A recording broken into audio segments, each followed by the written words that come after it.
Super Interessante Coleções, o corpo humano.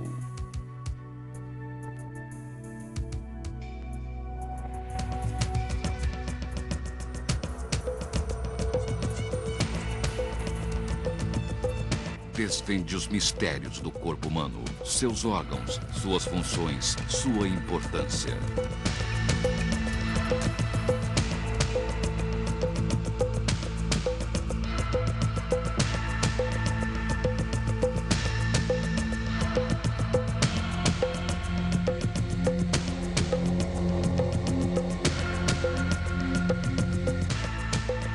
Uma coleção completa com 13 fascículos, todos acompanhados por uma fita de vídeo do Discovery Channel com as mais belas imagens do corpo humano. A cada edição, você explorará uma função do nosso organismo.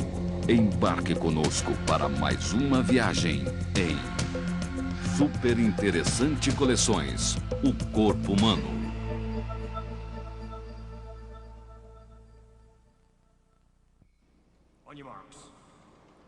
Você tem dentro do seu corpo uma máquina prodigiosa. 13 vezes por minuto, 24 horas por dia, ela capta oxigênio do ar e entrega ao sangue, que transporta esse gás vital para cada uma das 60 trilhões de células que existem no seu corpo. Essa máquina não precisa parar para manutenção. Faz sua própria limpeza e se ajusta enquanto trabalha. Sem ela, você morreria em questão de minutos. Explore os caminhos do ar em Super Interessante Coleções, o corpo humano.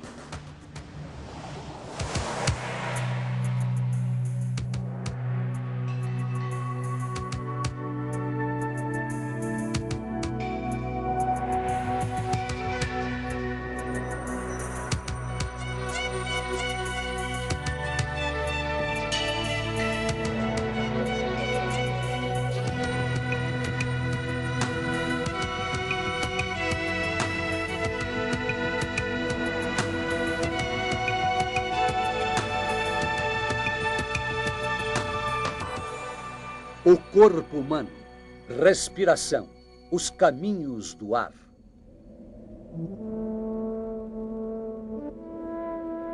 Ao longo da história, a respiração sempre esteve ligada aos mistérios da vida e da morte.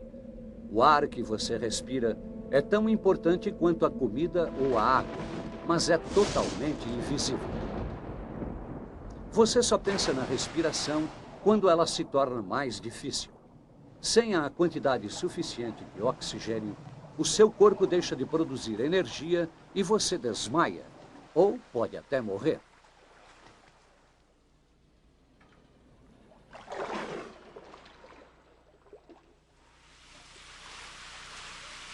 Para John Fitzgerald, o controle sobre a respiração é o que faz a diferença entre ganhar ou perder. Ele é um nadador olímpico. Hoje, ele vai nadar contra o relógio como parte do seu programa de treinamento intensivo. Durante a difícil prova dos 1.500 metros, as células dos seus músculos vão precisar de muito mais do que o suprimento normal de oxigênio. Os músculos estão em boa forma, mas o fator decisivo são os pulmões. Os pulmões são um milagre da evolução. Eles se especializaram para levar a maior quantidade de oxigênio para o sangue. Ocupam 90% do peito. Os pulmões são leves e esponjosos, formados por milhões de pequenas ramificações por onde passa o ar. Se fosse possível espalhar esse labirinto de tubos, eles ocupariam o espaço de uma quadra de tênis. Apesar disso, eles pesam apenas pouco mais de 1 quilo. Os pulmões estão repletos de vasos sanguíneos que absorvem oxigênio do ar.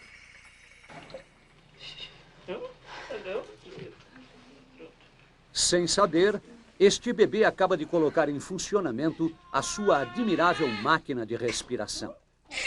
Ele vai respirar mais de 400 milhões de vezes durante sua vida.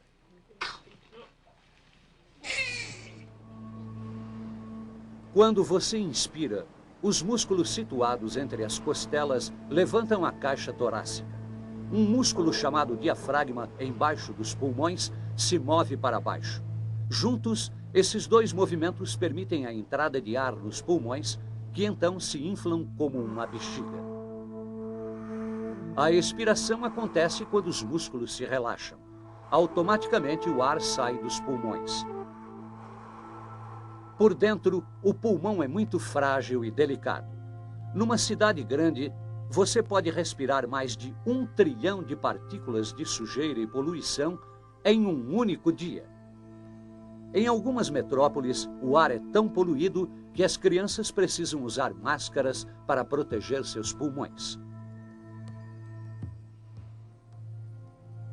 Mas o corpo tem suas defesas. O seu nariz está cheio de pelos que retêm a poeira e as partículas maiores de poluição.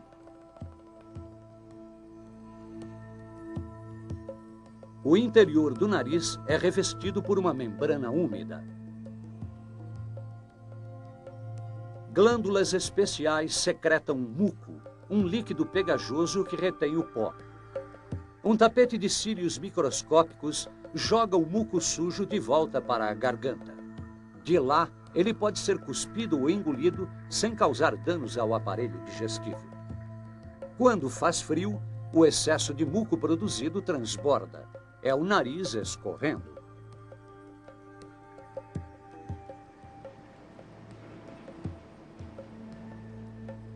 O sistema de defesa dos pulmões tem um ponto fraco.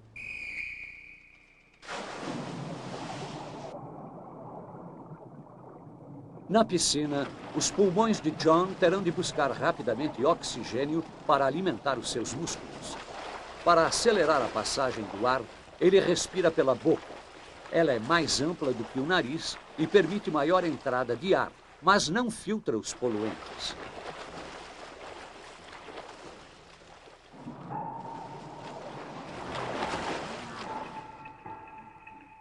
As passagens da boca e do nariz se juntam atrás da garganta, acima da laringe, onde estão as cordas vocais. Esta é a entrada para os pulmões. Ela é protegida por uma dura saliência, a epiglote, que evita com que a comida ou a água desçam pelo lado errado. Você força o ar a passar pela laringe toda vez que você fala, canta ou respira. Quanto mais os músculos trabalham, mais precisam de oxigênio. O metabolismo é uma forma de combustão de nutrientes, gerando energia e calor. As reações bioquímicas do metabolismo produzem uma espécie de lixo, que é o gás carbônico. Para chegar aos pulmões onde é exalado, o gás carbônico viaja através do corpo pelas veias, dando ao sangue a cor escura. Abaixo das cordas vocais, a traqueia é reforçada com anéis de cartilagem que mantêm a passagem sempre aberta. Ela também é forrada por pelos microscópicos que agem como uma correia, levando o muco sujo de volta para a garganta. Você ajuda a defender seus pulmões quando limpa a garganta ou quando tosse.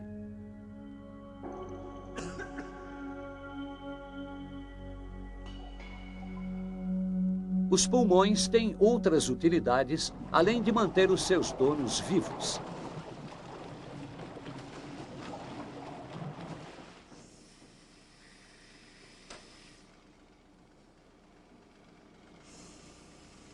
Soprando bem forte, Maria consegue injetar mais de 5 litros de ar na boia.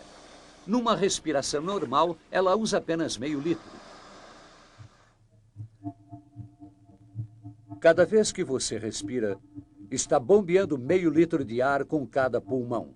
Você faz isso 13 vezes por minuto. Durante sua vida inteira, 4 milhões de metros cúbicos terão passados pelos seus pulmões, o suficiente para preencher um estádio de futebol.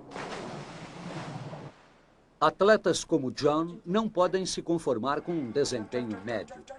Depois de muitos anos de treinamento, ele consegue usar o corpo no limite máximo de suas possibilidades. Os pulmões dele estão em ótima forma. ele pode expirar 6,5 litros de ar. É um volume impressionante, 1 litro a mais do que uma pessoa comum é capaz. Mas os pulmões de John ainda retêm 1/4 do ar. A troca de gases, oxigênio entrando e gás carbônico saindo, acontece em saquinhos microscópicos chamados alvéolos. O treinamento de John é monitorado em um laboratório para atletas olímpicos a fim de melhorar cada vez mais o seu desempenho nas piscinas.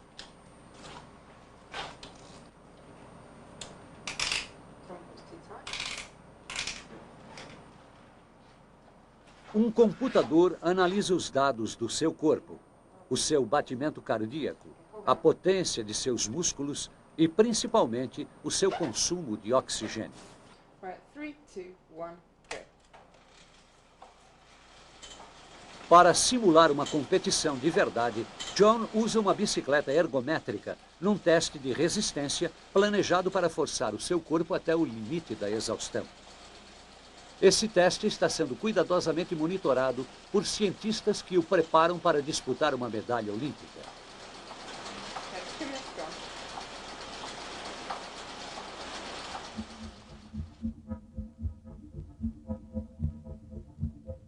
Uma máquina empurra o ar para dentro do corpo.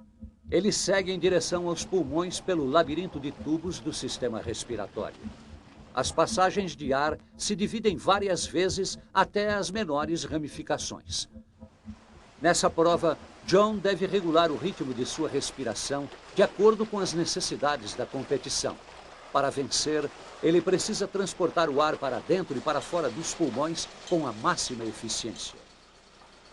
Na medida em que John se esforça, aumenta o seu consumo de oxigênio. Cada vez que ele respira, seus pulmões absorvem moléculas de ar numa enorme quantidade. Apenas 1/5 são moléculas de oxigênio. O restante são principalmente moléculas de nitrogênio, um gás neutro que passa pelos nossos pulmões sem se alterar. Dentro dos pulmões de John, as paredes dos tubos de ar pulsam acompanhando o batimento do coração. O ritmo aumenta enquanto seu coração vai bombeando cada vez mais sangue para o corpo.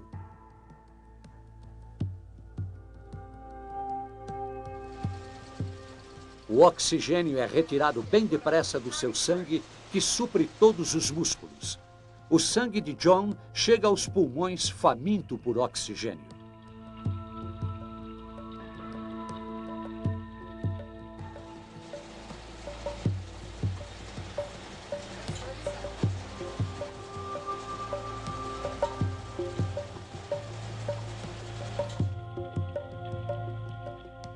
As células de John pedem mais oxigênio. Ele está sofrendo dores. Só as instruções do cérebro o mantêm ativo. Este controle mental é que faz a diferença entre um atleta comum e um grande atleta.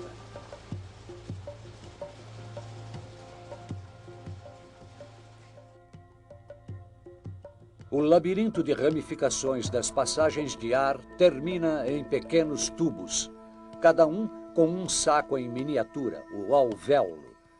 Temos 300 milhões de alvéolos. Eles assinalam ponto final no trajeto do ar que você inala. Este é um alvéolo visto por dentro. Ele mede cerca de 0,2 milímetros e suas paredes são muito finas. Por isso, o oxigênio consegue passar através delas, penetrando os vasos sanguíneos vizinhos.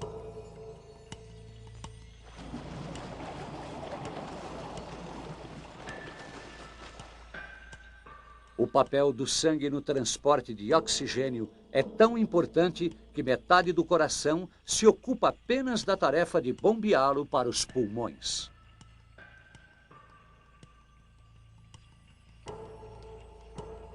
Uma intrincada rede de pequenos vasos sanguíneos leva o sangue sem oxigênio para os alvéolos. Esta é uma das mais densas redes de vasos sanguíneos do corpo. Minúsculos vasos capilares estão em volta de cada saquinho de ar. O oxigênio nos alvéolos difunde para o sangue das imediações. Toda vez que estas células captam as moléculas de oxigênio, o sangue torna-se vermelho vivo.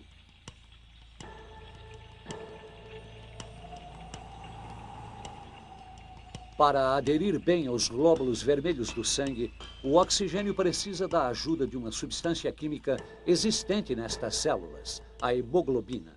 Em cada glóbulo vermelho existem 280 milhões de moléculas de hemoglobina.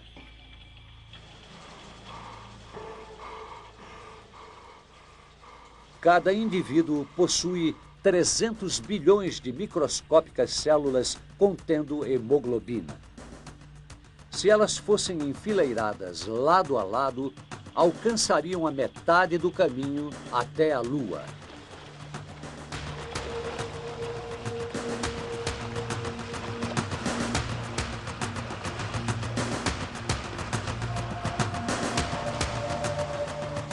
John joga todas as forças na busca dos limites do corpo. Enquanto isso, suas células pedem mais e mais oxigênio.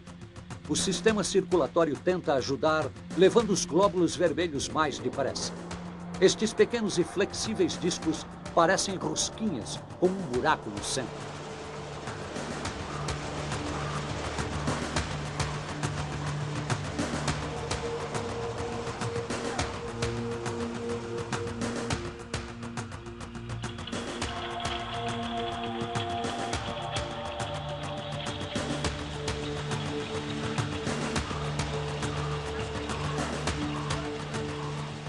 Como atleta campeão, John prepara seu corpo para absorver o oxigênio com a máxima eficiência. Neste teste, sua absorção de oxigênio chega a 25 vezes o nível normal.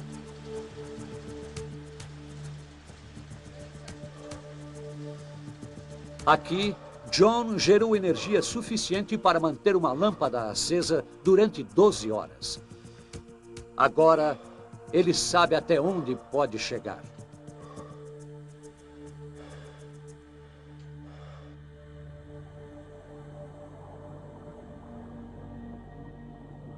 Quando o combustível dos músculos de John se misturam com o oxigênio, surge um produto residual, o gás carbônico. Este gás se dissolve no sangue e é levado de volta para os pulmões, de onde é expelido. O gás que você exala é 100 vezes mais rico em gás carbônico do que o ar existente ao seu redor.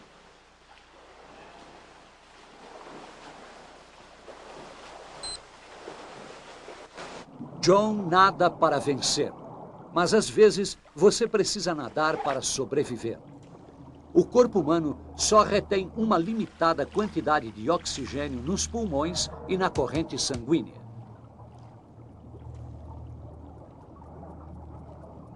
Maria só consegue ficar 2 minutos debaixo d'água.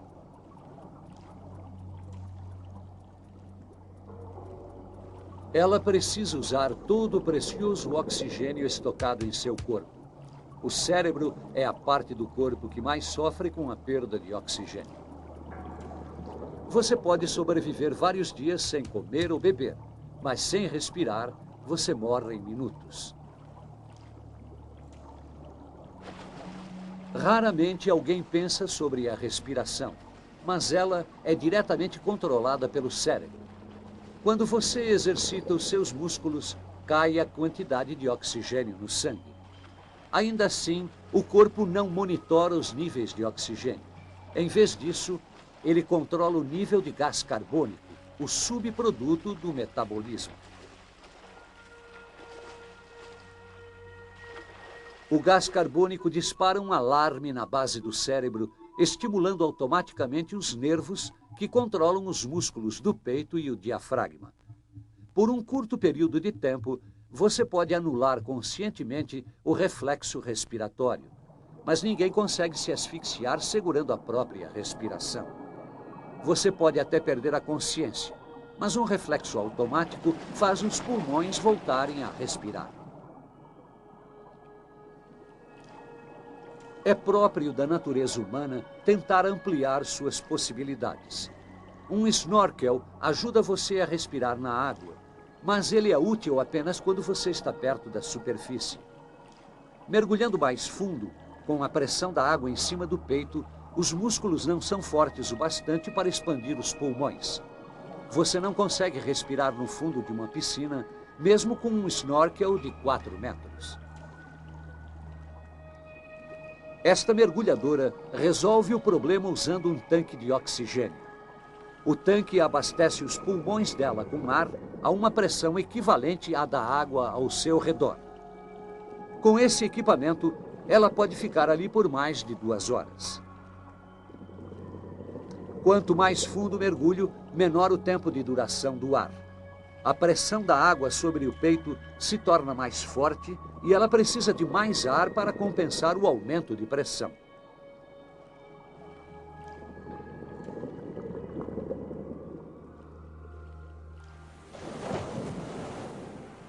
Mergulhadores podem trabalhar a 300 metros de profundidade, onde a pressão da água é muito grande.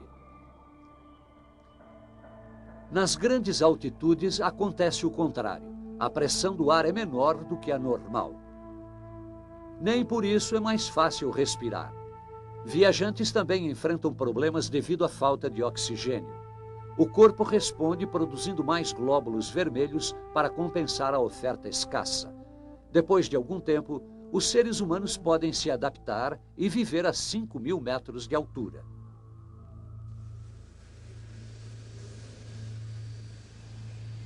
Acima de 10.000 metros, o ar fica rarefeito demais para se respirar. Por isso, o interior de um avião é pressurizado. Em caso de queda de pressão, os passageiros morreriam de falta de ar. Nesta simulação de uma súbita queda de pressão, o vapor da água condensa-se em uma fina névoa. Nossa voluntária nesta experiência foi colocada de verdade a uma altura de 7.000 metros.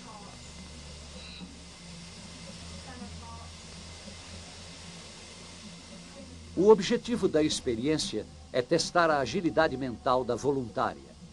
Ela precisa identificar a pilha de cartas na frente dela. Apesar de achar que está bem, ela começa a cometer erros apenas 1 minuto depois de começar.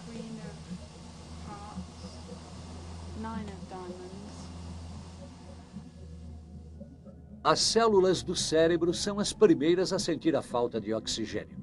A hemoglobina no sangue absorve pouco oxigênio porque o ar está rarefeito e as células cerebrais deixam de funcionar. A parte superior do cérebro responsável pelo raciocínio é a primeira a se deteriorar quando falta oxigênio. Mas o tronco cerebral, que cuida das funções vitais do corpo, mantém a respiração e os batimentos cardíacos pelo máximo tempo possível. Antes que a voluntária fique inconsciente, ela recebe oxigênio puro como se estivesse num voo de verdade. Nesta simulação, a pressão da sala é diminuída para mostrar como a altitude chega ao ponto de provocar a fervura da água. Numa pressão equivalente a 20.000 metros acima do nível do mar, o sangue de qualquer pessoa ferveria. Uma roupa pressurizada com seu próprio suprimento de ar é essencial para a sobrevivência em extremas altitudes, principalmente se o cérebro tem de trabalhar rápido e tomar decisões de vida ou morte. O espaço é o máximo que se pode imaginar em matéria de falta de ar.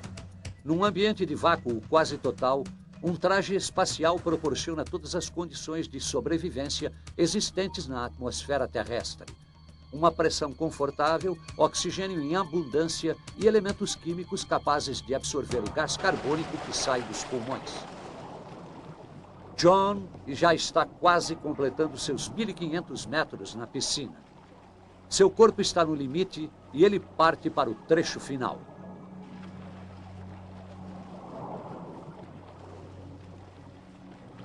É a hora de usar as últimas reservas de energia. John respira tudo o que pode.